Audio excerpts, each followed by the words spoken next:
My beloved child, I see you smiling when your heart is breaking. I see you saying, "I'm fine," when everything inside you is falling apart. I see the tears you cry in the shower so no one else can hear. I see the battles you fight alone in the middle of the night when the world is sleeping. Your silent struggle is not silent to me. I know you wake up every morning and put on that brave face, telling yourself you have to be strong for everyone else. I see how you laugh at the right moments, nod when you're supposed to agree, and say all the things people expect to hear. But behind your eyes, there's a story of pain that you think no one would understand if you told it. You've become an expert at hiding. You've mastered the art of pretending. You've learned to suffer quietly because you believe that's what strength looks like. But I'm here today to tell you something that will change everything. Your silent struggle has never been silent to me. Every morning, you perform a ritual that breaks my heart. You look in the mirror and practice your smile. You rehearse your "I'm fine" until it sounds convincing. You straighten your shoulders and tell yourself to get through one more day. You've become so good at this performance that sometimes even you believe it. But I see what happens when the curtain falls. I see you in those moments when you think no one is watching. I see the way your shoulders slump when you finally close your bedroom door. I see how you sit on the edge of your bed and feel the full weight of everything you've been carrying. I see the exhaustion that comes not just from your circumstances, but from the energy it takes to pretend those circumstances don't exist. You think you're protecting others by hiding your pain. You believe you're being strong by suffering in silence. You've convinced yourself that if you just keep quiet about what's really happening inside your heart, somehow it will get better on its own. But silence doesn't heal wounds. It just allows them to fester in the darkness. I want you to know that your pain doesn't make you weak. Your struggles don't make you a burden. Your honest emotions don't make you too much for people to handle. The way you feel is valid, your experiences are real, and your heart matters more than you know. You've been told to be grateful, to look on the bright side, to count your blessings. And while gratitude is important, I never asked you to deny your pain in order to demonstrate your faith. I never required you to pretend everything is perfect in order to prove you trust me. Authentic faith acknowledges both the pain and the hope, both the struggle and the strength. One of the deepest pains you carry is the feeling that no one truly understands what you're going through. You've tried to explain your struggles to people you trust, but their responses made you feel even more alone. They offered simple solutions to complex problems. They gave you encouraging quotes when what you needed was someone to sit with you in the darkness. You've heard "everything happens for a reason" when you needed someone to acknowledge that some things are just hard and painful and don't need to be explained away. You've been told to just trust God when you were already trusting me with everything you had, but still felt overwhelmed by the weight of your circumstances. The loneliness you feel isn't just about being physically alone.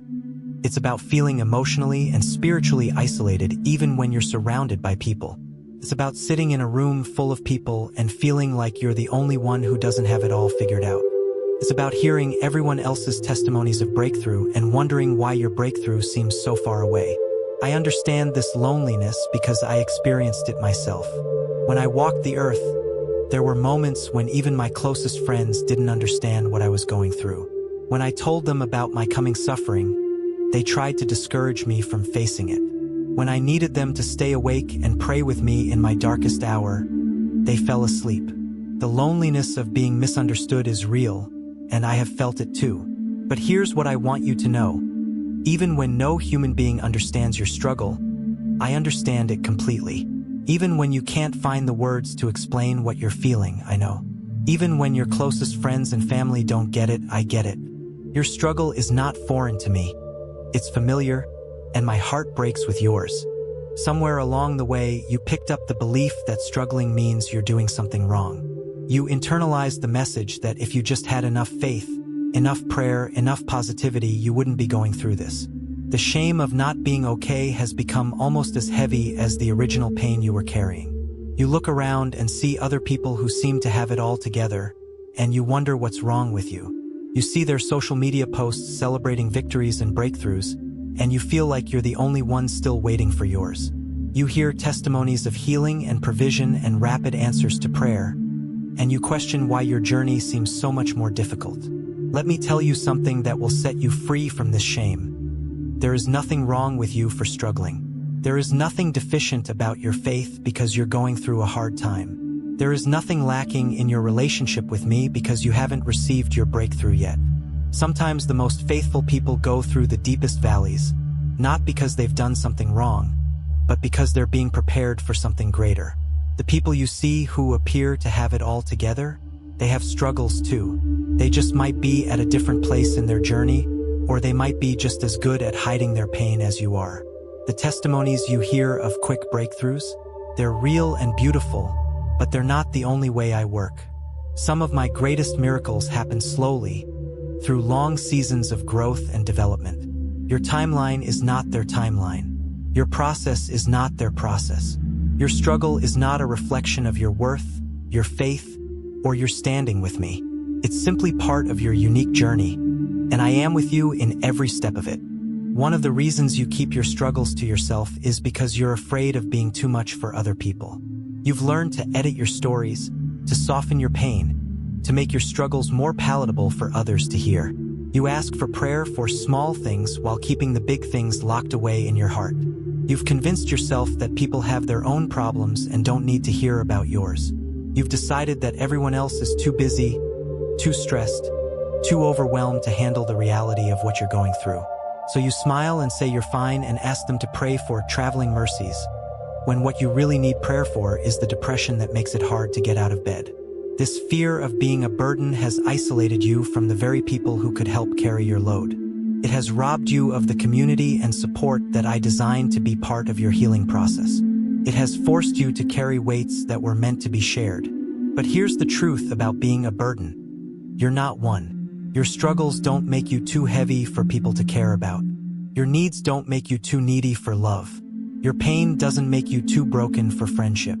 The right people, the people I've placed in your life, they want to help carry your burdens. They're honored when you trust them with your struggles. And even if every human being you know were to walk away, which they won't, you would still never be a burden to me. You could never be too much for me to handle. You could never need more healing than I have to offer. You could never carry more pain than my love can cover. Bring me all of it, the big struggles and the small ones, the obvious hurts and the ones you can't even name. I can handle all of it. The hardest battles you fight happen when the world is asleep. In the quiet darkness, when all the distractions fade away, you're left alone with your thoughts, your fears, your pain, and your questions. This is when the enemy whispers his lies the loudest, when doubt screams the most convincingly, when hope feels the most distant. You lie in bed replaying conversations, wondering if you said the wrong thing. You think about past mistakes and wish you could go back and make different choices. You worry about the future and all the things that could go wrong. You feel the weight of responsibilities you're not sure you can handle and dreams that seem impossible to achieve. Sometimes you get up and pace the floors. Sometimes you sit by the window and stare into the darkness. Sometimes you pull the covers over your head and hope that sleep will bring relief from the chaos in your mind. But relief feels elusive, and morning seems like it will never come. I want you to know that I am most present in those dark hours. When you feel most alone, I am closest to you. When the night feels endless, I am holding you until the dawn breaks. Those tears you cry in the darkness, I collect every one of them. Those prayers you whisper when you're not even sure I'm listening, I hear every word. The battles you fight in the night are real, but you don't fight them alone. When anxiety attacks your peace, I speak calm into your spirit. When depression tells you there's no hope, I whisper promises of a better tomorrow. When fear tries to convince you that you can't handle what's ahead, I remind you of all the things you've already survived. Your nighttime struggles are not a sign of weakness. They're often a sign that you're on the verge of a breakthrough. The darkness always feels most intense just before the dawn. The enemy fights hardest when he knows he's about to lose. Your sleepless nights are preparing you for restful days that are coming. Some of the pain you carry comes from wounds that happened so long ago you think you should be over them by now. You've tried to move on, tried to forgive, tried to forget, but the hurt keeps surfacing at unexpected moments. A word, a song, a smell, a place, and suddenly you're right back in that moment when everything changed. Maybe it was the parent who left and never came back. Maybe it was the friend who betrayed your trust when you needed them most. Maybe it was the spouse who chose someone else over the life you built together. Maybe it was the job you lost, the dream that died, the diagnosis that changed everything. Maybe it was the way you were treated as a child, the words that were said, the love that was withheld. You've been told that time heals all wounds, but you've discovered that's not always true. Some wounds need more than time. They need attention. They need care. They need the kind of healing that only I can provide. And there's no shame in admitting that you're still hurting from something that happened years ago. Healing isn't always linear.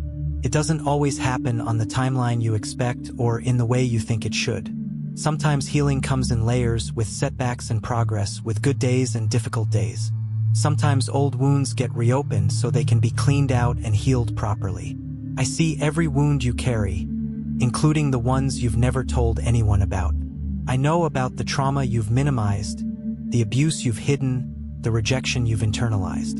I know about the childhood you lost, the innocence that was stolen, the trust that was broken. And I want to heal all of it, not just the obvious wounds, but the deep ones, the complicated ones, the ones you're not even sure are real wounds. You don't have to heal alone. You don't have to figure out how to fix yourself. You don't have to be strong enough to overcome everything by yourself. I am the healer of hearts, the mender of souls, the one who makes all thing. Part of your silent struggle comes from trying to live up to expectations that were never meant for you to carry. You've become the person everyone calls when they need help, but no one asks how you're doing. You've become the one who always has it together, so people don't think to check if you need support.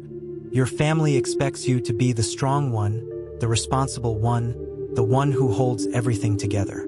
Your friends expect you to be the encouraging one, the one with wise advice, the one who always knows what to say. Your church expects you to be the faithful one, the one who never doubts, the one whose testimony inspires others. But inside, you feel like you're barely holding on. Inside, you have questions you're afraid to ask and doubts you're scared to voice. Inside, you need encouragement and support and someone to tell you that you don't have to be perfect to be loved. The expectations others have placed on you have become a prison of perfectionism. You're afraid that if people see your struggles, they'll lose faith in you. You're worried that if you admit you don't have all the answers, people will stop coming to you for help.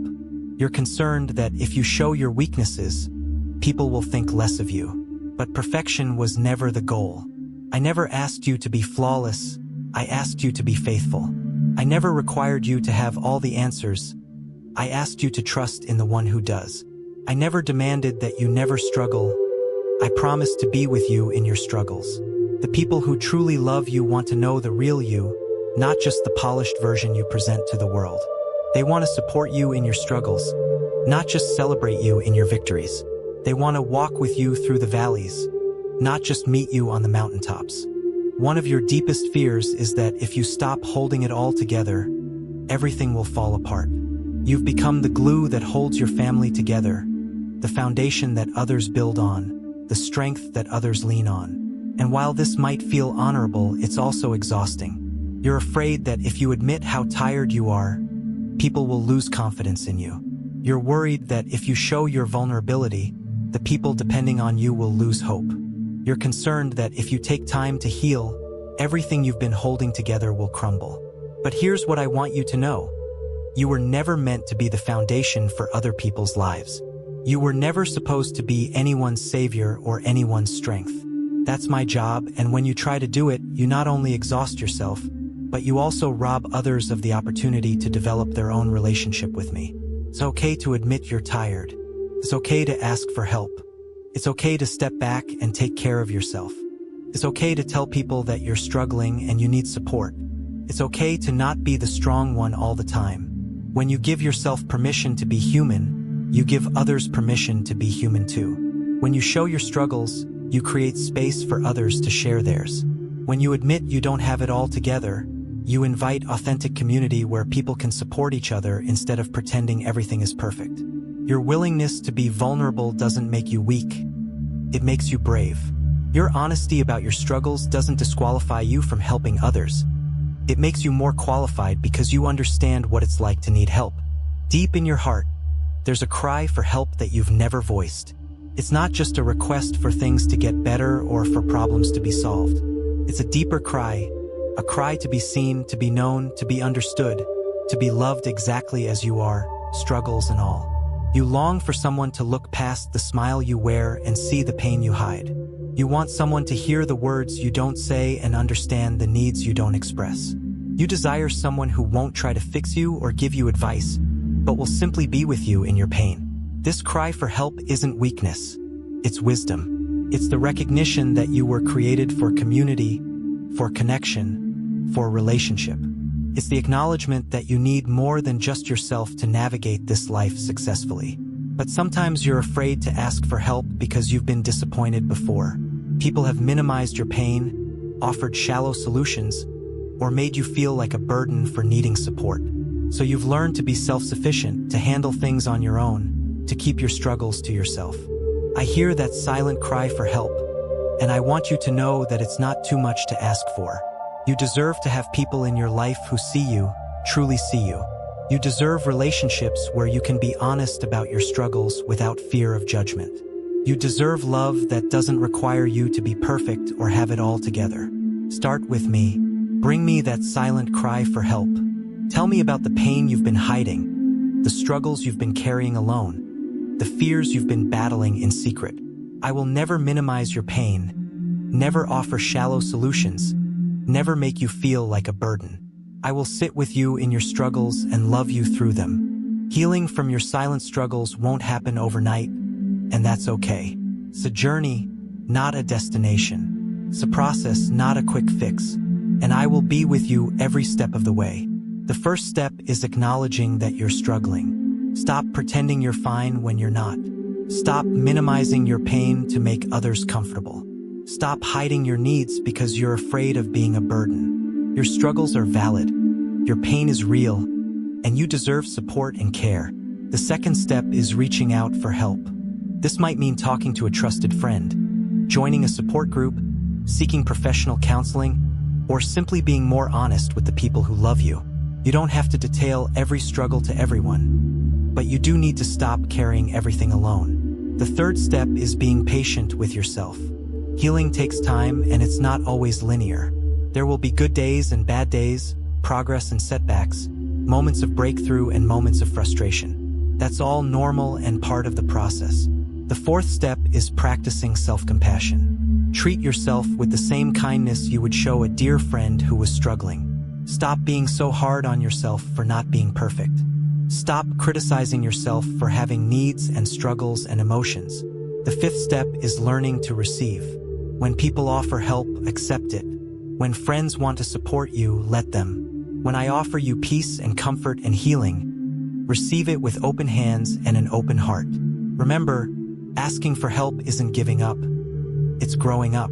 Admitting you're struggling isn't failure, it's honesty. Seeking support isn't weakness, it's wisdom. You were never meant to carry your burdens alone. When you stop hiding your struggles and start living authentically, something beautiful happens. You discover that your imperfections don't make you less lovable, they make you more relatable. Your struggles don't disqualify you from helping others. They qualify you to help in deeper ways. Your willingness to be vulnerable invites others to be vulnerable too. Your honesty about your struggles gives others permission to share theirs. Your authenticity creates space for real relationships to develop, relationships built on truth rather than pretense. You'll find that the people who matter most don't love you less when they see your struggles. They love you more because they feel trusted with your truth. The relationships that can't handle your authenticity weren't deep enough to sustain you anyway. When you stop performing and start being real, you'll attract people who are also ready to be real. You'll build relationships based on genuine connection rather than surface-level pleasantries. You'll create community where people can support each other through struggles instead of pretending they don't exist. Your story, including the difficult parts, the painful chapters, the ongoing struggles, has the power to bring healing to others. When you share your authentic experience, you help others feel less alone in theirs. When you talk about your struggles, you give others permission to acknowledge their own. I want to make you a promise that will change how you see your struggles. You are seen. Every tear you've cried in secret, every battle you've fought alone, Every moment you've felt invisible, I have seen it all. Your silent struggle has never been silent to me. I see the smile you wear to hide your pain, and I love you for caring about others even when you're hurting. I see the strength you summon when you feel weak, and I'm proud of your courage. I see the hope you choose when everything looks hopeless, and I'm amazed by your faith. But I also see your exhaustion, and I want to give you rest. I see your loneliness, and I want to surround you with love. I see your confusion, and I want to give you clarity. I see your pain, and I want to bring you healing. You don't have to perform for me. You don't have to pretend with me. You don't have to have it all together for me to love you. I love you in your struggles, not despite them. I'm drawn to your honesty, not your perfection. I'm moved by your vulnerability, not your strength. Come to me with all of it. The pain you've been hiding, the struggles you've been carrying, the questions you've been afraid to ask. I can handle all of your struggles and all of your emotions. I can hold all of your pain and all of your fears. Nothing about you is too much for me. In my presence, you don't have to pretend to be fine. You can admit you're struggling. You can cry if you need to cry. You can rest if you're tired. You can ask for help if you need help. You can be exactly who you are, exactly where you are, and know that you are completely loved. I know it's hard to believe right now, but your struggles are not the end of your story. This difficult chapter you're living through is not your final chapter. The pain you're experiencing is not permanent. The darkness you're walking through is not forever. And the struggles you're facing are not insurmountable. There is hope for your tomorrow. There is healing for your heart. There is restoration for what's been broken. There is beauty coming from these ashes. There is joy coming in the morning. There is breakthrough coming in ways you can't even imagine right now. Your silent struggles are shaping you into someone stronger, more compassionate, more real. They're developing in you a depth of character that can only come through difficulty. They're preparing you for a purpose that requires both strength and vulnerability, both wisdom and humility. The empathy you're developing through your struggles will become a gift you offer to others who are struggling. The authenticity you're learning will become a beacon of hope for others who are tired of pretending. The healing you're going to experience will become a testimony that helps others believe healing is possible for them too. Your struggles are not wasted. Your pain is not pointless. Your tears are not in vain. I am using all of it, every difficult moment, every painful experience, every silent struggle, to write a story of redemption that will inspire others and bring glory to my name. So don't give up. Don't lose hope. Don't stop believing that better days are coming. Don't stop fighting for your healing. Don't stop reaching out for help. Don't stop being authentic about your struggles. Now I want you to declare some truths with me. These aren't just positive affirmations. They're declarations of truth based on who I am and how I see you. Say these words out loud. Let them penetrate your heart. Let them begin to replace the lies you've been believing about yourself and your struggles. Say this: my struggles do not define me, but they are developing me. My pain is real, but it is not permanent. My questions are valid, but they don't disqualify me from faith. My tears are seen, my cries are heard, and my heart is known by the God who loves me unconditionally. Say this: I am not too much for God to handle. I am not too broken for God to heal. I am not too far gone for God to reach. I am not too struggling to be loved. I am not too imperfect to be used. I am exactly who God created me to be, struggles and all. Say this: I give myself permission to be human. I give myself permission to struggle without shame. I give myself permission to ask for help without feeling like a burden. I give myself permission to heal at my own pace. I give myself permission to be authentic about my journey. Say this: God sees my silent struggles, and He is with me in all of them. God hears my unspoken cries, and He is answering them in His perfect way and timing. God knows my deepest pain, and He is bringing healing that reaches to the very core of my being. These declarations are not wishful thinking. They are truth. Hold on to them when the lies get loud. Remember them when the darkness feels overwhelming. Declare them when you're tempted to give up hope. My beloved child, as we come to the end of this message, I want you to know with absolute certainty that you are not alone in your struggles. You never have been alone, and you never will be alone. I have been with you in every silent battle, every hidden tear, every secret struggle. Your pain matters to me. Your struggles are important to me. Your healing is a priority to me. You are not just another person with problems. You are my beloved child, and every struggle you face breaks my heart and moves me to action on your behalf. The mask you wear, the smile you fake, the "I'm fine" you say, you can take all of that off with me. You can be real, honest, vulnerable, and completely yourself. You can admit you're struggling, acknowledge you need help, and ask for what you need without fear of judgment or rejection. Your silent struggles have taught you compassion for others who are silently struggling. Your hidden pain has given you empathy for others who are hiding their pain. Your secret battles have prepared you to help others fight their secret battles. You are stronger than you know, braver than you feel, and more loved than you can imagine. Your struggles don't disqualify you from my love. They demonstrate your humanity and create space for my grace to be displayed in your life. Keep going, my child. Keep fighting, keep hoping, keep reaching out for help when you need it. Keep being honest about your struggles and authentic about your journey. Keep believing that healing is possible, that breakthrough is coming, that your story is not over. I see you. I know you. I love you. And I will never, ever leave you to struggle alone. Amen.